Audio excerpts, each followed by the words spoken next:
We've seen businesses as well who were also trying to survive, more than survive, but really trying to bridge the now to the future. Our contribution is not just on making sure that we get investments at the end of the day, but making sure that through our management skills, EduTech, we have an educational technology platform. Our renewable energy. 皆さんこんにちは、フィリピンアセットコンサルティングの家村です。今日はですね、こちらね、ジョアンナさんにね、ビデオの方にね、ご招待しているんですけども、ジョアンナさんですね、ジェンセングローバルっていうね、プライベートエクイティファンドをね、フィリピンでやられてるということで、私もですね、フィリピンでプライベートエクイティファンドの方に会うのは初めてなんで、今日はですね、どんなね、活動をされてるのかっていうのをですね、聞いていきたいなと思っております。I just to quickly introduce you. You established private equity fund. So, firstly, could you introduce yourself briefly? Thank you, Imura-san. Thank you.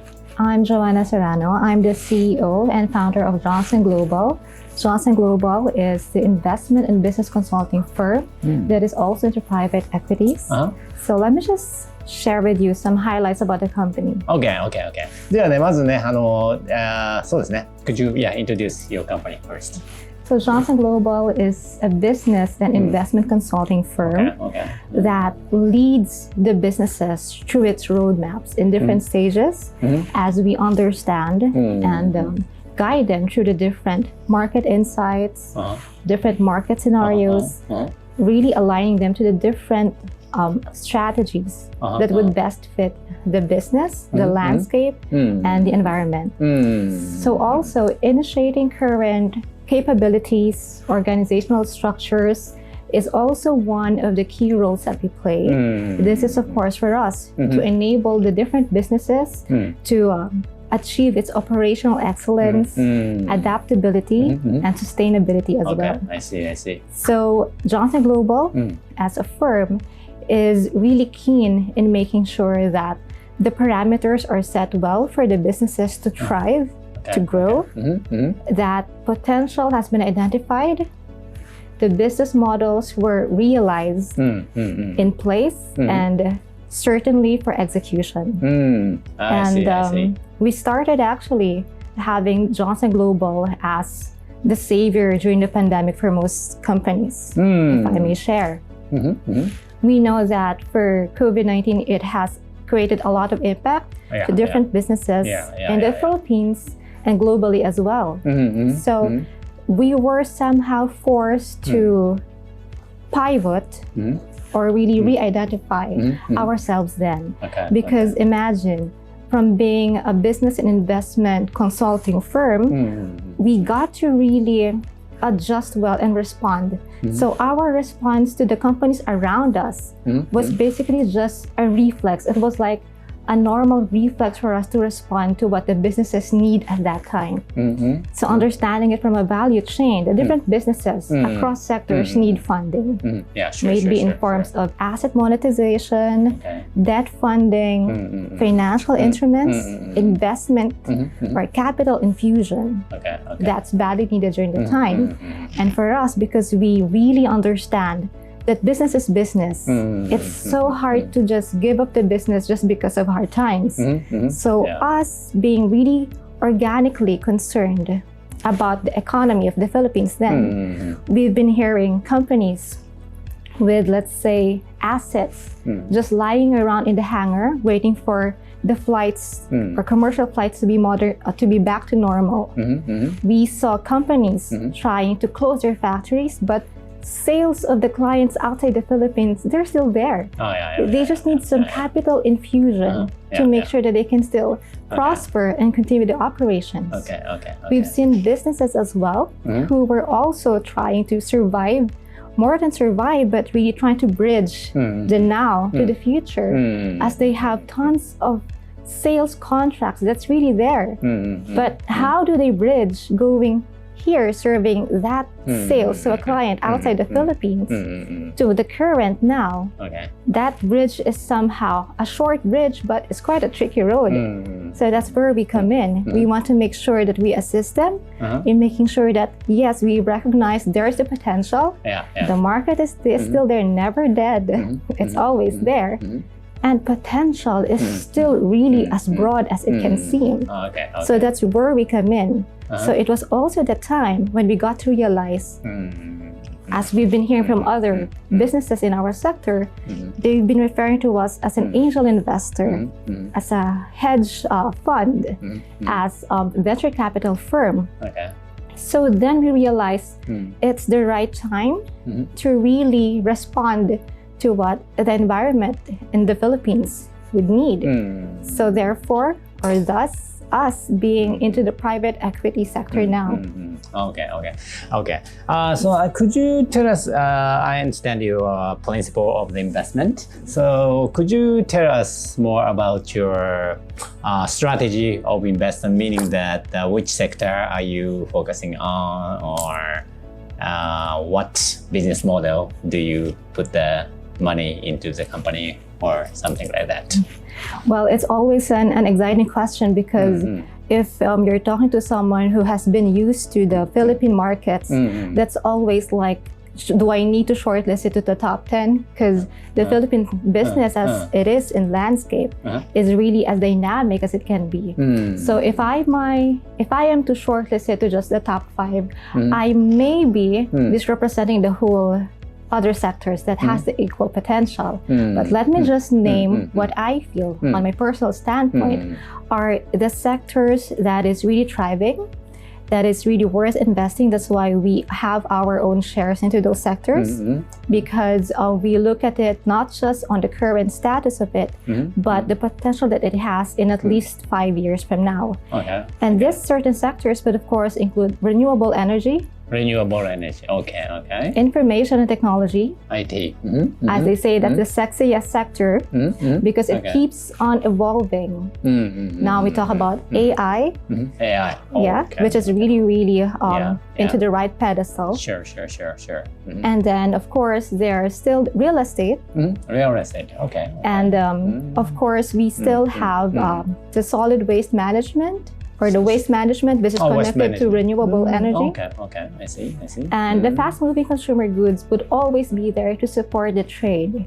So these are the top sectors that our firm has always been keen on investing. That's how we keep our investment portfolio really as exciting as it is. And that is not just because it's backed up by numbers, but because organically you can see the growth is within those sectors. You are not really putting all your eggs in one basket. When we talk about diversification, it's not just on a whole, but even on a subclass of it. I see. Currently, so how many companies are you investing? Meaning that your PE fund portfolio? Yes. For the past 2 years, we've invested into five key companies. So these companies are all organically grown. When I say organically grown, they are within the value chain or the ecosystem of our investment portfolio by appetite. So we want to make sure that they are interconnected with each other to ensure interconnected in your portfolio companies. Somehow, yes. To ensure that, because us as a general partner into a private equity funding, our contribution is not just on making sure that we get investments at the end of the day, but making sure that through our management skills, we're able to help them upscale the business, increase the business valuation, just so when we exit happier. We exit with more revenues, more profits for everyone, for all the stakeholders, a happy exit. So for us to do that, as diversified as it is, it's always keen for us to make sure that they are interconnected with each other, acting as one value chain. So that's why I talk about waste management, I talk about renewable energy, IT to support its operations. I see. Real estate as well, to make sure that there is the certain holding muscle for everything. And of course the trade, as we hit it offshore, with the different agro-commodities that there are, minerals. And this, as one value chain, for me, has been proven to be a sound portfolio for us. I see. And so we've been trying to make it conservative the past 2 years, because that is us trying to make sure that we take care of the investments really well, as everyone has been on the key set of the bounce-back economy. But more than that, of course, our aim is to grow it even more. That is basically, the 5 is basically more on the investment portfolio side. But other than that, we've been doing a lot of facilitation of debt funding, facilitation of asset monetizations, and that is separate from my investment portfolio. But I guess key here is really to make sure that every year we have allocations of $5 million US. And the $5 million US will be dependent on the rightful investment sector and how we want to manage the funds for that part. Okay. Could you tell me more about your portfolio companies business? Each companies. What company do you in your portfolio? Okay. So we have an IT company that we've invested on. This IT company is heavy on mobile applications, application systems, games as well. So we're talking of hardcore games to casual gaming. And the most interesting part here is not just that, but actually we talk about metaverse. Metaverse. Yes. Okay. I see. Others, they term it as the extended reality because there's augmented and virtual reality. There's mixed reality. I can't even imagine there's a lot of realities. But yes, the main core here is more into having the different platforms work together, offering a different subset of customer experiences through the digital platforms that they offer. And these are not just for a sugar candy project, but these are all ventured into AI. Because we have to admit AI is really out there. It just depends on how you want to deliver it, subtly or direct. So there are certain methodologies that the different innovators themselves are using right now, and we do support these innovations. I'm a fan of innovation. If you don't mind me sharing, my first entrepreneurship was actually IT. So I've always been a fan. So what is the name of this company? We have AV Reality. We have AV Reality. AV Reality. Yes. Then this company have their own engineer or IT engineer? Yes. It's a company full of talented geeks and nerds in one house. Filipino? Yes, proudly. Filipino engineer. Proudly Filipinos. I see. So they are into development, design, animation.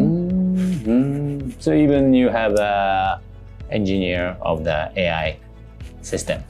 Yes, apparently. Okay. Well, I have to admit, I'm quite new into the AI sphere, but I do support its direction. And I do understand that this will really be something that the different sectors should be taking. Because one of my friends, actually, I met him last night. He's looking for the AI engineer to make a edutech. EduTech. We have an educational technology platform. Oh, really? You Yes. have? Oh, okay. Yes. Could you tell me more about your edutech system? Sure. Yeah. The educational technology platform is dubbed as Open Class. So Open Class is used for competency development, for the academic sector, for training, facilitation as well of different certification courses, offshore educational programs. And it's not just the usual e-learning management system because it also can accommodate the metaverse within the platform. I see. And of course, because it also has a direction to upgrade it further, having AI features with it. But I think we're talking about the educational technology sphere. And this is my favorite topic. Aside from the investments in PE. But I've always been an advocate of technology and academe together. So because I understand, that for education, it's not just about making sure that the coursewares are there. It's making sure that they are indeed effective. But how do you measure the effectiveness of a courseware without being biased on who authored it or who took the exams? That certain non-bias, for me, I feel is being filled in by AI. That's why it's needed to be there to make sure that coursewares, facilitators, the students, and the grading systems are all being assessed fairly in an unbiased environment. And that would be really key, because then we would know at the end of the school year which courseware, which professor was really effective. And if not, what do we do to improve it further? Is it a lack of attention of the student? Is it because there's a certain gap in content? Or maybe the visuals were not appealing enough? Or maybe because the time allotted for a courseware was too short? Or was it too long, then making everything boring? So all these things are actually what we would be calling data at the end of the day, which would help us evaluate further as we plan the next years ahead. That's great. Great. Okay. I want to hear more about tech space, but you have another portfolio company. Could you introduce other companies as well? Okay. Yes. One is into the seafood processing. Seafood processing. Okay. Yes, because as you know, Philippines is such a very interesting archipelago, and we have this vision of placing, together with the founder, of course, we have this vision of placing different warehouse or storage, cold storages in the different ports.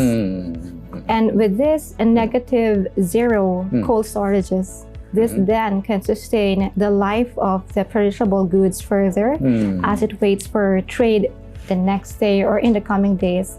And these are something that actually I was not aware that there was a need, but it has been validated by the fishermen themselves that there is a need, and the businessmen supporting the fishermen validated that further, that the journey can be supported more as it goes to trade if they have the certain facilities in place.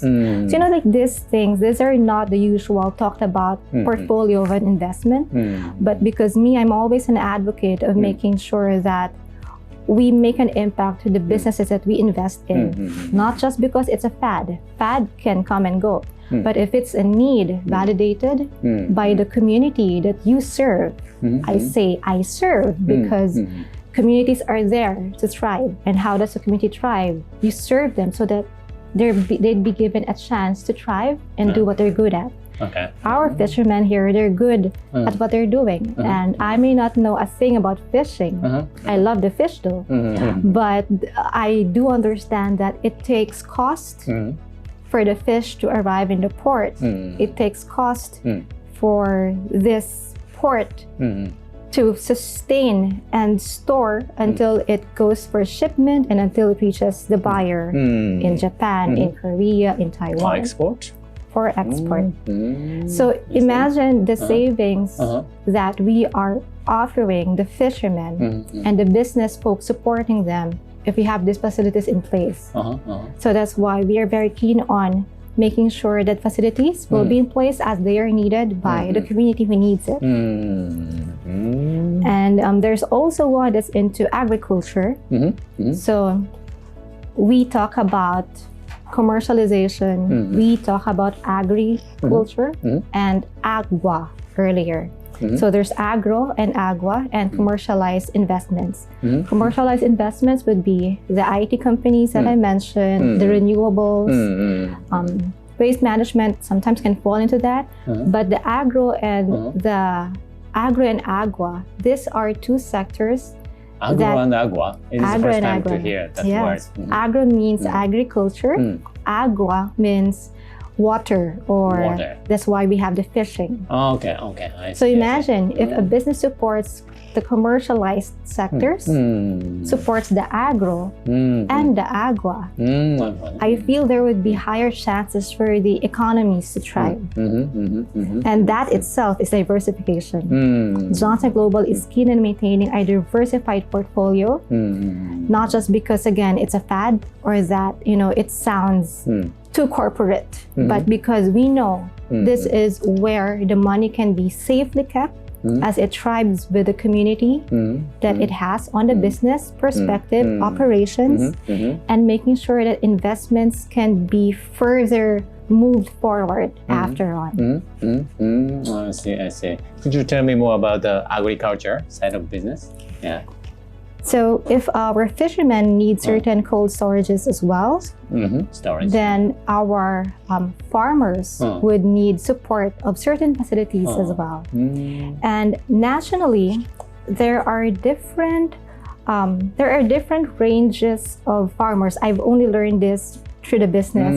There are different ranges of what farmers. Farmer? Rice or what product? Now, this is the tricky part. Okay. Farmers, I thought when I was young, are all about rice farming. But as a farmer, I was told that when you say farmer in the Philippines, you're a farmer of rice and coconut. Coconuts, yeah. And some fruit-bearing trees. Fruit. So they're multitasking. So they can utilize the lot really well. The lot, accommodated for them. And it's really good timing because our government has incentivized farmers in making sure that there's support, not just on the monetary side, but let's say I have a 1.5 hectare land here. I apply it to my local government, and the local government with our Department of Agriculture will be giving me, I think, 500 coffee beans. Coffee bean. To start the coffee business as an incentive. Where is the Joe? Where is the location of the farm? No, it can be anywhere within the Philippines. Anywhere. It can be anywhere in the Philippines. Okay. So I'm talking about the certain support that the government is giving to our farmers. So the government support is there. The farmers are doing what they're good at. Then imagine having the farm business treated as a venture itself, because it really is a venture itself. So now with that, that's where the PE funding would be coming in, where we are having the storage facilities for them. The storage facilities would be something that the farmers would be needing to make sure that they would always be ready for the trade to come in, and to also make sure that these goods are well protected against the bad weather, especially in the Bicol provinces. And I am from Bicol as well. That's why my heart has always been close to it as well. So we have to make sure that they are supported, because the weather we cannot change. No out of control. It's hard to beat nature. We just have to adapt and make sure that we roll with it smoothly. And this is us rolling with it, making sure that the facilities needed would be in place. So the storage facilities are one, making them into renewables, because agriculture has agricultural waste. So then that's another part of the ecosystem. So, and then putting them into trade. So that itself is a value chain that I was mentioning earlier. That's how we support our investments, and that's how we identify the right sector or the right company to invest in, making sure that they do add up, if not respond to the existing, but they do add up to the value chain aligned with us. I see. Okay, that's good. So what about renewable businesses? Yes. For renewable energy, this is all about making sure that our investments are in the right place. When I say right place for renewable energy, that it has environment and social compliances. Some renewable energies still use combustion, hazardous chemicals. Our renewable energy is an advanced renewable energy, making sure that it does the job of converting waste into energy, but making sure that no chemical substances are emitted, but it still responds to the need of industrial plants that we have here. May it be a PEZA zone or a non-PEZA zone. And it also responds to the hospital needs as well, in segregating their waste and making sure that the waste are being disposed. Imagine we have a certain plot where there is maybe, let's say, a radius of 5 kilometers. In a radius of 5 kilometers, then we would be having a satellite here for renewables, taking care of the waste as it is being converted into the energy. So this makes it even easier for the hospital management team to make sure that they do not need to transport hospital waste with hazardous chemicals, with contagious materials on it to what? 10 kilometers away from the hospital. Imagine this truck of garbage disposal is crossing 10 cities, carrying all those. A lot can happen, not just because I'm a fan of Hollywood, I've seen in the movies, but because logic would dictate that if you transport hazardous chemicals 10 kilometers going to a site to dispose waste, a lot can happen between point A to point B. But imagine if you were to shortlist everything, you are to have them just, within a 5-kilometer radius, make sure that there is enough storage for waste and a good methodology to burn it, an advanced one, not to mention, then I feel we are really contributing well to the community. I see. So, but although renewable energies and solid waste management, these projects are really fund-consuming, if I may. Fund-consuming. Because one would be about $3 million and up just to sustain a certain site. But of course, because we understand that renewable energy in its space alone is profitable enough, we're not even talking about carbon credits yet. But that is a separate business model in itself. So these are the components that the different founders are already aware of. And we are just guiding them, making sure that it is achieved either through investment funds that we bring in or through certain business partnerships, either through distributorship or joint ventures with affiliates. Okay, thank you.